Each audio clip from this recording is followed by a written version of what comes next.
네? 한국에서 자기가 종교가 없다고 하는 개념 자체가 네. 인도에서 생각하는 거랑 달라요. 그 사람이 당신한테 종교를 물어보거든. 첫째, 말 걸기 위해서 하는 질문이라고 쉽게 생각하시라. 특히 종교 없다 대답은 하지 마시라. 그 굉장히 또 결릴 수 있군요. 그렇죠. 그다음 또 하나, 종교가 없다고 그러면 대부분 특히 이제 파키스탄 같은 데서는 나오는 대답이 딱 그거예요. 그러면 당신은 개냐? 그 사람들이 종교를 물어보고 내가 뭐라고 대답하면 선교를 하려고 하지 않을까? 종교 가지고 싸움이 나지 않을까? 네네네네. 그런 거 아닙니다. 종교에 대한 인도 사람들의 이해라는 게 실제로 국가 체계를 이해하는 것에까지 반영이 돼서 지금 우리는 상상하기 힘든 세속주의가 인도를 지배하고 있다.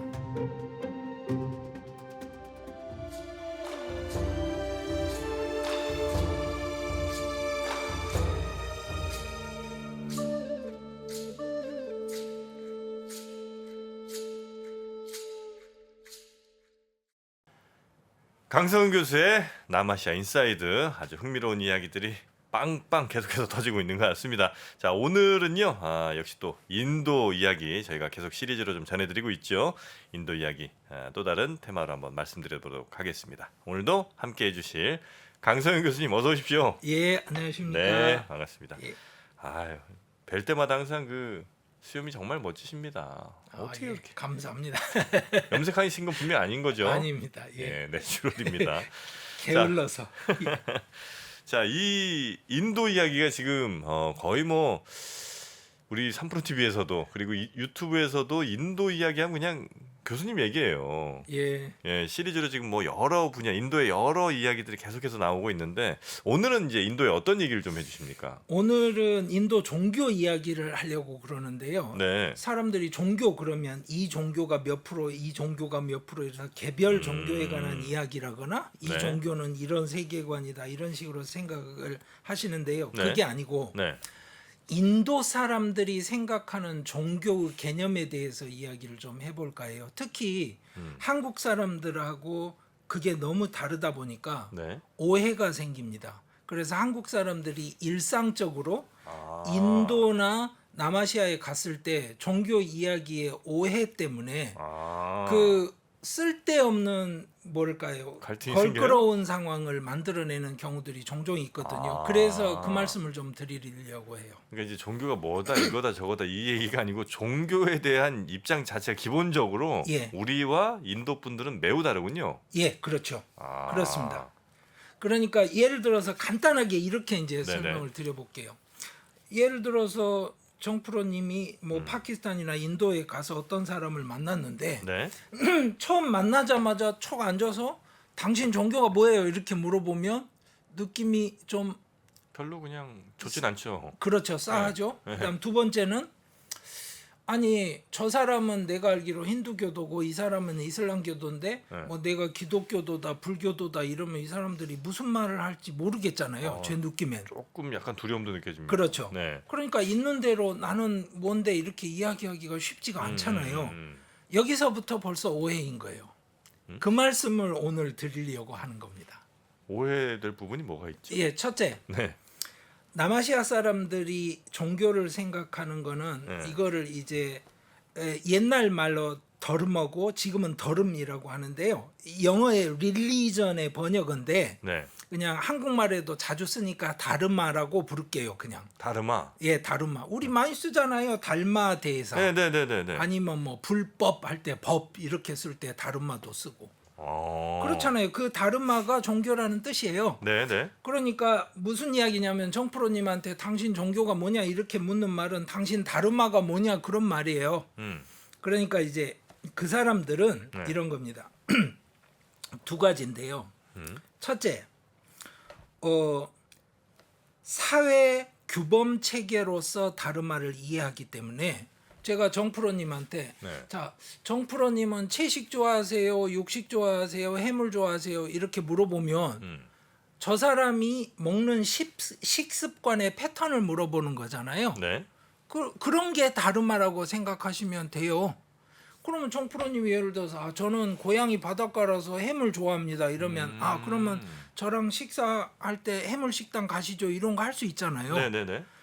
그런 거예요. 그러니까 무슨 말이냐면 첫째, 개념 자체가 다르다 보니까 많은 경우에 어떤 사람을 처음 만나잖아요. 그러면 말을 트기 위해서 우선 네네. 하는 질문이 종교 질문인 경우가 많아요. 아. 그러니까 말 트기 위해서 고향이 어디세요 물어본 거랑 똑같아요.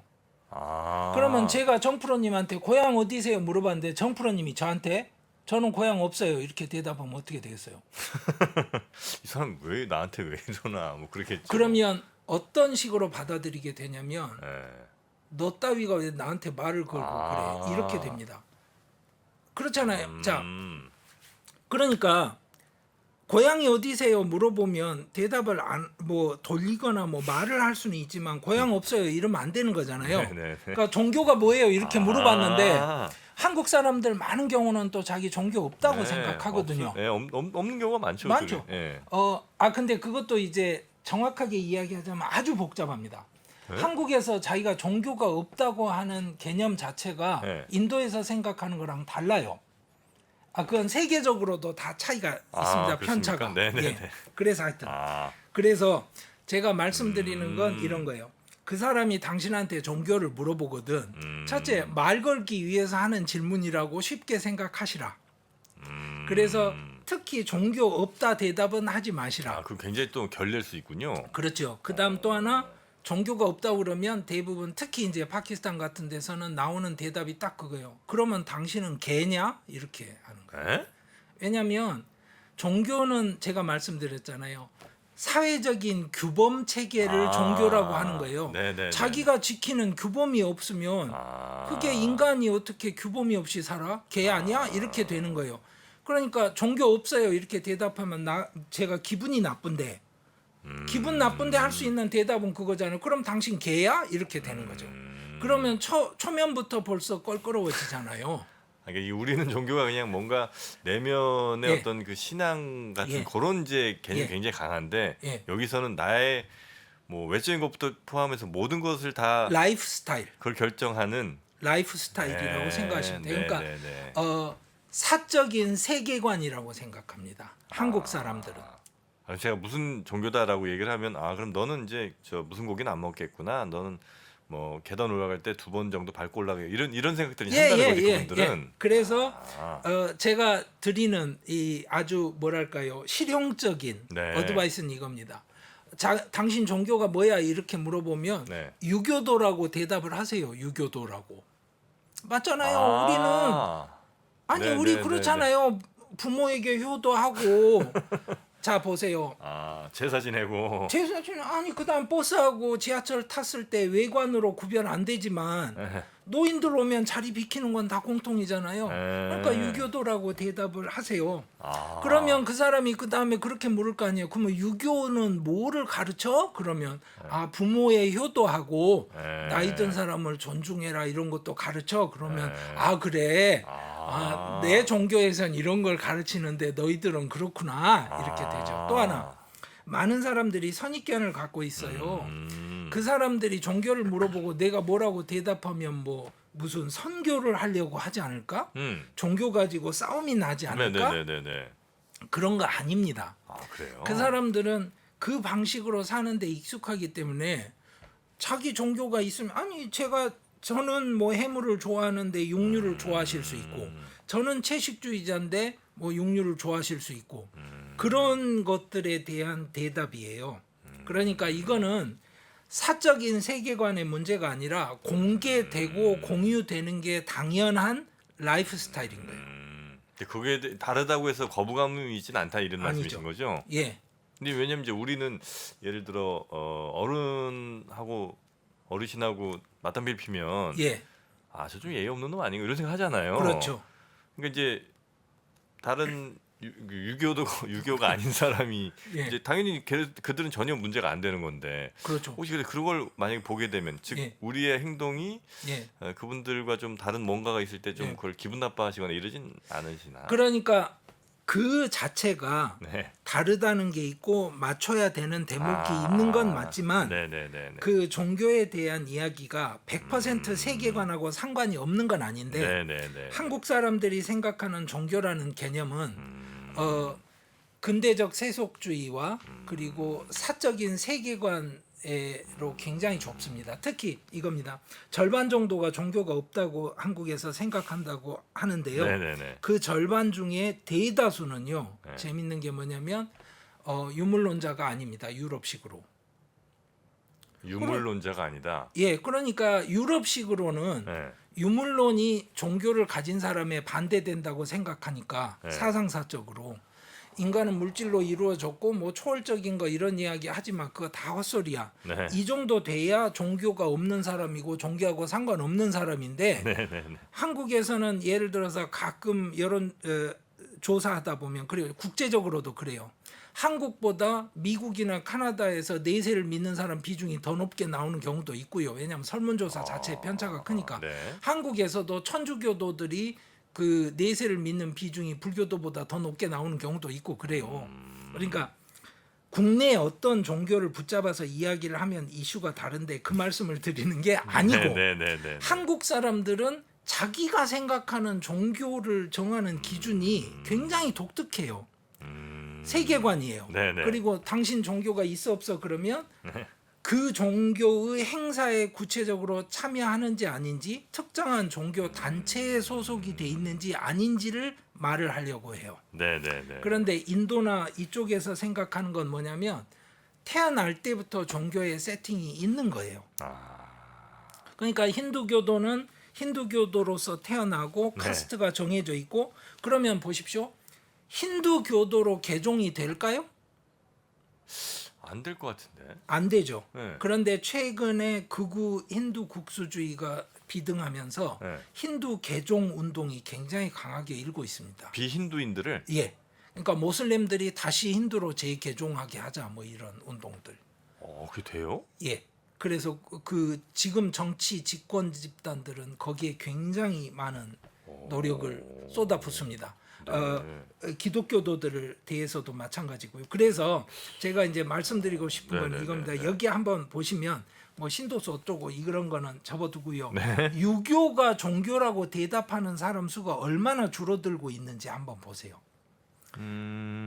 그러니까 유교가 자기 종교라고 대답하는 사람 수 비율이 2005년에 0.2%가 된 거예요.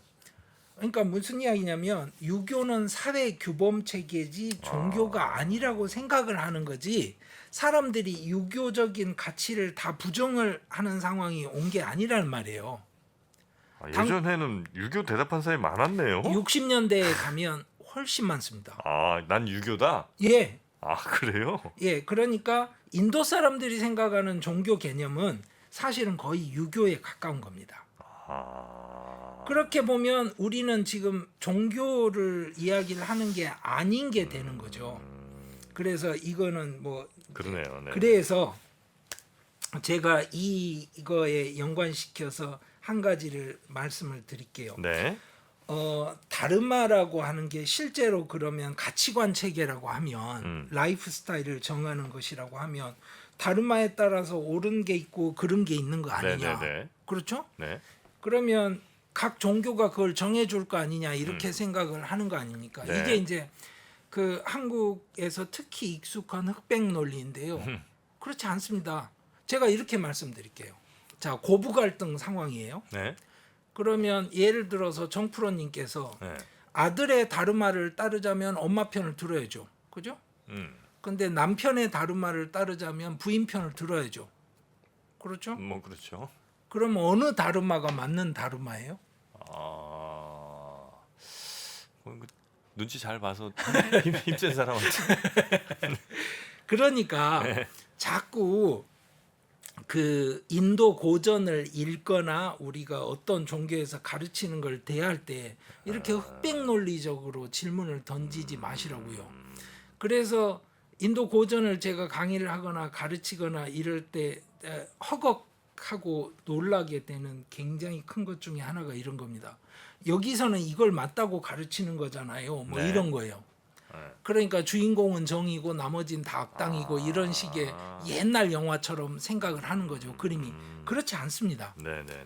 그러니까 아니 그러면 이런 거예요. 제가 이렇게 말씀드릴게요.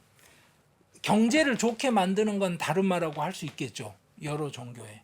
그렇죠? 뭐 그렇겠죠. 예. 예, 여러 사람이 잘 사는 네네네. 거를 반대할 종교는 없으니까. 음. 그러면 최저임금을 올리는 게 다르마예요, 내리는 게 다르마예요? 아, 그거는 좀 생각을 해봐야 될 것 같은데. 그렇죠. 네. 그러면 제 대답은 딱 이거예요. 최저임금을 올리는 게 노조의 다름하고요. 아. 최저임금을 내리는 게 경총의 다름합니다. 그렇겠네요. 그러면 이제 저한테 던지는 질문은 그러면 당신 말하는 다름마는 내용이 없네 이렇게 이야기하는데 내용이 없는 게 아니라 그 다름마가 각자 다르다고요. 대신 방향성은 없는 건가요, 그러면? 그게 이제 어떻게 정해지는지에 대한 질문이 나오는 겁니다. 아, 그래서 네네. 제가 한 가지 말씀드리고 싶은 거는 이거예요.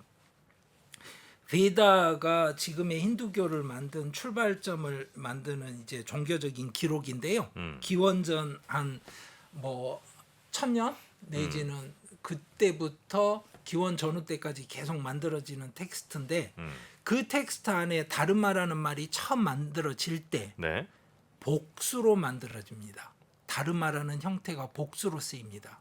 단수로 쓰이는 게 아니에요. 그걸 생각을 좀 하셔야 됩니다. 네네네.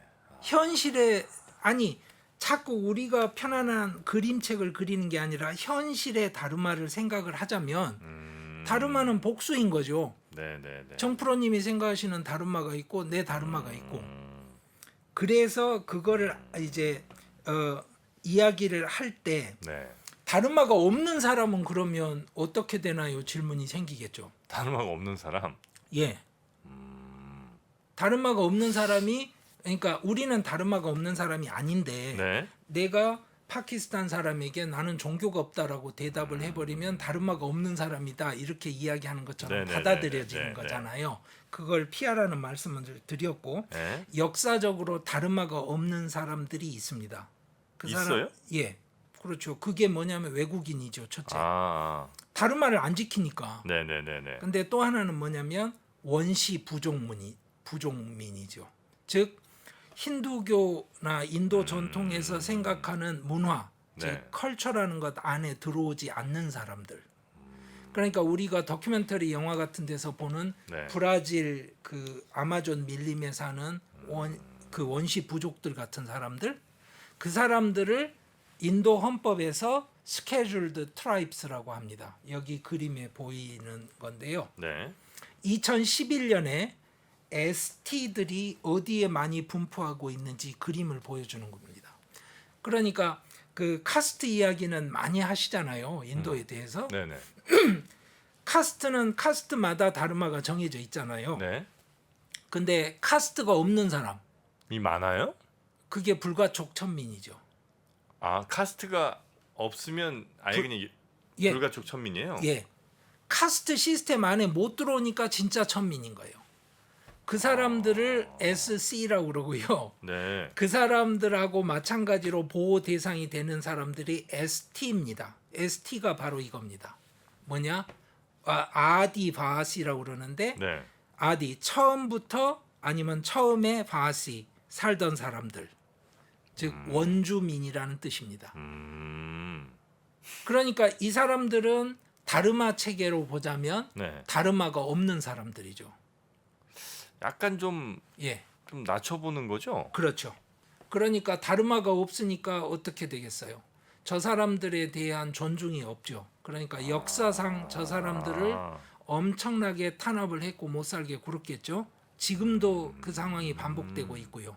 그래서 이 사람들은 대부분 뭐 옛날에는 대부분 밀림 지역에 살았지만 지금은 꼭 밀림 지역에만 사는 게 아니고요. 네네. 산이나 고원지대 특정한 외곽 지역에 살고요. 주민등록도 안 돼 있을 뿐더러 학교도 안 가고요. 굉장히 극빈층. 그러니까 정말 하루하루 먹는 거를 애써서 해야 되는 상황으로 사는 사람들이 바로 ST입니다. 그러니까 전통 논리에 따르면 다르마가 없는 사람들이니까 네. 이 인간으로서의 사회적 역할을 못하는 사람이죠. 그러네. 예, 그 논리 때문에 전통에서 차별을 받던 사람들을 인도 헌법을 만들면서 네. 헌법 부칙에 그래서 여기 스케줄이라고 나오는 표현이 헌법 부칙입니다. 네. 헌법 부칙 안에 이 사람들 명단을 적어놨으니까 이 사람들은 보호해라 라고 돼 있는 게 ST입니다. 그래서 인도에서 취직을 하게 되면요. 네. 체크하게 돼 있습니다. 뭐예요? SC, ST, OBC 아니면 제너럴. 그 중에 하나가 ST예요. 그래서 만약에 제가 자격만 갖추었는데 네. ST다 그러면 곧바로 취직될 확률이 아주 높습니다. 아 그래요? 예. 왜 그러냐면 보호 대상이니까 퍼센트를 채워야 되는데 아. ST 중에 졸업장을 가진 사람이 드물어요. 아. 그래서 이 말씀을 드릴게요. 금년 7월 25일에 네. 15대 대통령으로 네. 무르무라는 여자가 취임을 했습니다. 네. 이 여자가 ST 출신의 첫 인도 대통령입니다. 대통령이요? 예. 이렇게 비주류에서도 대통령도 나오고 그래요? 예. 오. 그래서 이게 소위 말해서 미국에서 네. 오바마가 대통령 취임했던 것처럼 아 그래. 하여튼 뭐 잘 이해가 안 되는 부분들이 좀 있긴 한데, 그러니까 예. 인도는 전통적으로 이제 카스트 제도가 굉장히 공고하다고 하잖아요. 예, 예, 지금 예, 뭐 법적으로는 뭐 없네 예. 마는 뭐 잘 예. 모르겠는데, 예. 어쨌든 그 카스트 제도에도 조차 들어가지 못한 사람들은 되게 천대를 받는다고 이제 예. 생각을 했는데, 예. 그분이 대통령이 됐다고요? 예, 그렇죠. 그 인도 사람들은 그 카스트 제도 안에 있는 다수의 사람들은 예. 이분들을 어떻게 생각해요? 되게 낮춰볼 거 아니에요. 당연하죠. 근데 그러니까 투표를 해요? 예, 그러니까 공식적인 자리에서 이야기를 하거나 네. 아니면 뭐 서류를 작성을 하거나 이렇게 이야기를 할 때는 그렇지 않습니다. 내놓고 차별을 하거나 하지 않아요. 네, 네. 그런데 중요한 건 일상생활 안에서 예를 들어서 네. 이런 겁니다. 아파트 지으려고 했는데 네. 거기가 ST가 사는 지역이라 보호구역으로 지정이 돼 있어요. 예. 그럼 이 보호구역을 어떻게든 해제를 하고 쫓아내는 게 나한테 이익이 되잖아요. 네. 그러면 이 ST 사람들에 대해서 정말 브루털하게 폭력적으로 쫓아내요. 예, 쫓아내고 이런 사건들이 비일비재합니다. 예, 예. 그리고 이 사람들은 문맹률도 높고 그 다음에 이 사회 안에 인티그레이티드 된 사람들이 아니잖아요. 네, 네. 그러니까 어디 가서 항의를 하고 이런 것에 대해서도 문화적으로 익숙하거나 지지를 받는 사람들이 아니니까 네, 네, 네. 소위 말하는 조폭을 동원하는 그 부동산 업자들이 항상 타겟으로 잘 삼는 것들이 이 ST들입니다. 그런데 ST들 중에서도 네.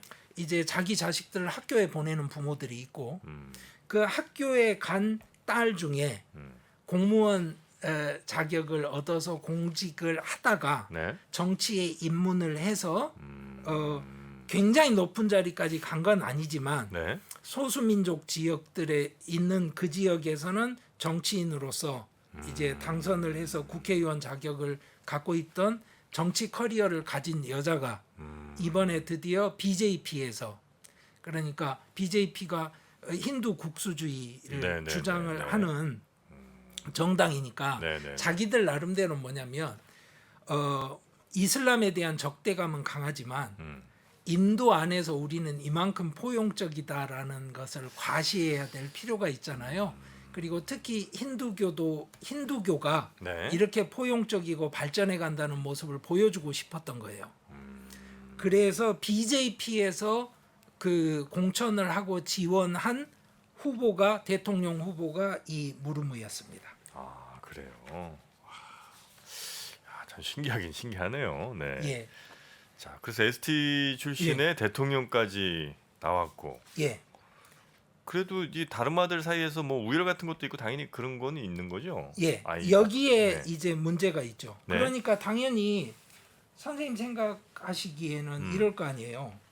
아니 종교가 달라서 다르마가 다르다고 해도 사회적으로는 분명히 어떤 제도가 있고 객관적으로 누가 옳고 그른지 판단을 해줘야 될 거 아니냐. 네, 네, 네. 이게 세속주의잖아요. 그렇죠. 그러면 네. 세속주의가 뭡니까? 이렇게 물으면 일반적으로 이렇게 대답을 해요. 종교와 정치를 분리하는 거지. 아니 한국에서 그렇잖아요. 한국에서 특정한 종교를 믿는 사람이 대통령이 됐다거나 네. 집권당 당수가 됐다고 그래서 그 종교대로 가는 건 아니죠. 아니잖아요. 네. 그거는 국민들이 합의하지 않죠. 네네네. 그리고 이게 세속주의의 상식이잖아요. 네. 근데 인도에서는 세속주의가 다르게 정의됩니다. 아, 세속주의조차도 예, 정의가 다릅니다. 뭐가 세속주의예요? 인도에서는 네. 정치에서 종교를 배제하는 것이 세속주의가 아니고 음.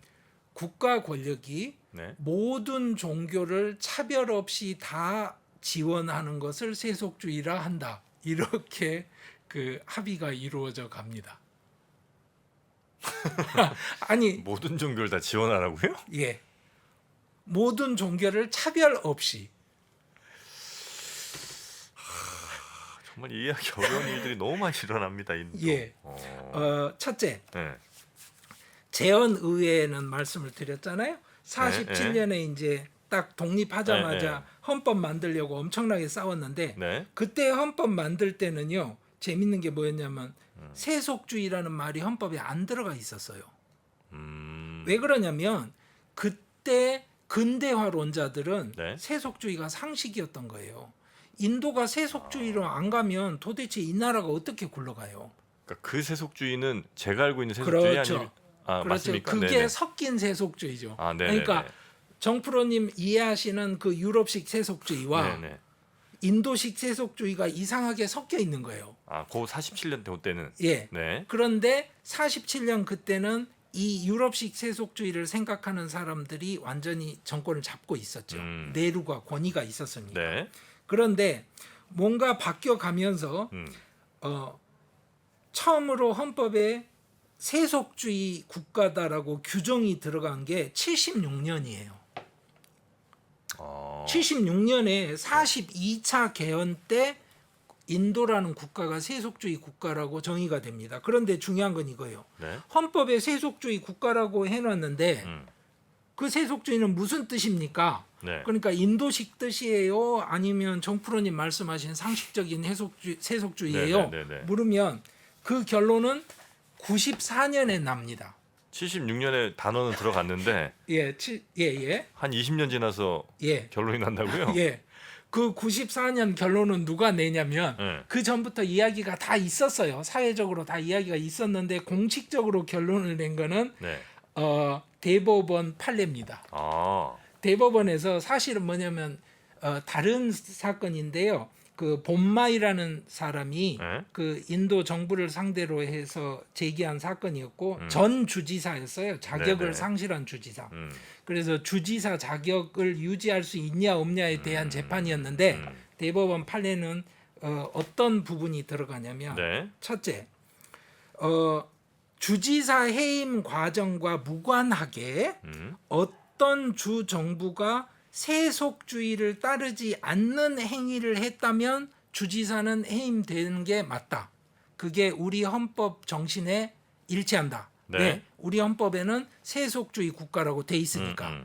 그리고 나서 판례에 뭐라고 설명을 해놨냐면 첫째, 모든 종교를 존중하는 것이 세속주의다. 이렇게 해놨어요. 아, 대법원에서 그렇게 결정을 냈군요. 예. 그러니까 공식 서류로 나온 것은 그렇습니다. 아. 학자들이 네네네. 그 인도 세속주의에 대한 이상한 이해 그리고 그런 이해가 정치권에 반영돼가는 과정에 대한 연구는 이야기가 아주 길어요.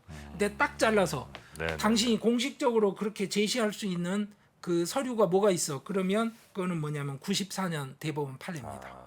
그런데 재밌는 게 이 네. 판례 뒤 끝부분에는 또 이런 말이 나와요. 그런데 정치하고 종교는 섞지 마라.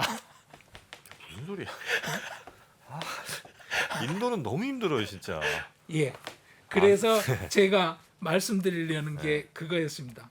인도 사람들이 생각하는 종교의 개념은 네. 한국 사람들 기준으로 받아들이는 종교 개념이 아니니까 네. 일상생활에서 네. 한국 기준으로만 종교에 대해서 대답하고 말씀하시지 마시라. 네. 네, 두 번째. 이런 그 종교에 대한 인도 사람들의 이해라는 게 실제로 국가 체계를 이해하는 것에까지 반영이 돼서 지금 우리는 상상하기 힘든 세속주의가 인도를 지배하고 있다. 네네. 약간 근데 좀 이게 말씀 듣다 보니까 예. 그런 생각도 들어요. 그러니까 저희는 어쨌든 이제 서구화된 이 예. 라이프 스타일을 예. 가지면서 기독교적인 세계관에 알게 모르게 많이 좀 젖어 있어서 예. 거기는 이제 옳은 것 혹은 뭐 하나의 어떤 진리 뭐 이런 게 이제 예. 있고 그 예. 상대되는 뭐들이 좀 있고 이렇잖아요. 예. 그러다 보니까 인도는 이제 그게 아니라 그냥 다 옳은 여러 수많은 것들이 이제 있는 것 같은 느낌? 예. 그래서 이제 인도의 그것들을 잘 이해 못하는 게 어쩌면 저도 모르게 좀 기독교적인 혹은 뭐 유교적인 것도 약간 비슷한 것 같긴 한데 예. 그런 예. 옳은 것과 그른 것들에 대한 구분이 좀 이미 명확하게 좀 돼 있는 사람이라 예. 예. 인도를 잘 이해 못하나 이런 생각도 살짝 들긴 합니다. 예, 사실은 그런 면도 굉장히 큽니다. 그러니까 문화적 단일성이라는 게 통일성이라는 게 네네네. 그렇게 강한 나라가 아닌데 음. 단적으로 어디서 드러나냐면요. 종교에 따라서 법이 다릅니다. 그거는 다음번에 말씀을 드리려고 하는데요. 알겠습니다. 그러니까 종교에 따라 법이 다르다고요? 예, 별도의 법이 적용됩니다. 그 현실을 이해를 하시기 위해서 오늘 이야기를 이해를 하셔야 됩니다. 예를 들어 제가 음식점 가서 돈 안 내고 이렇게 튀면 예, 무전취식으로 이제 걸릴 거 아니에요. 예. 우리나라는 똑같이. 예, 근데 예를 들면 인도는 종교 따라서 너는 아니요. 그거는 형법이기 때문에 그건 동일하고. 단일한데 네. 중요한 건 이겁니다. 자, 상속, 네. 결혼, 이혼, 아. 그 다음에 또 하나는 다른 거죠. 뭐 입양, 사망 처리, 그거는 민법, 종교 소위 말해 따라서 다르다. 다 법이 아예 다릅니다. 그러니까 무슨 이야기냐면 제가 무슨 종교를 믿는지에 따라서 제가 이혼하는 과정을 규정하는 법률이 다릅니다. 독특하네요, 인도. 알겠습니다. 그 얘기는 그럼 다음 시간에 예. 흥미롭게 한번 또 들어보도록 하겠습니다. 자, 오늘도 저희와 함께 너무나 어려운 인도 얘기 또 재밌게 해주신 강성윤 교수님 오늘도 고생 많으셨습니다. 예, 감사합니다. 네.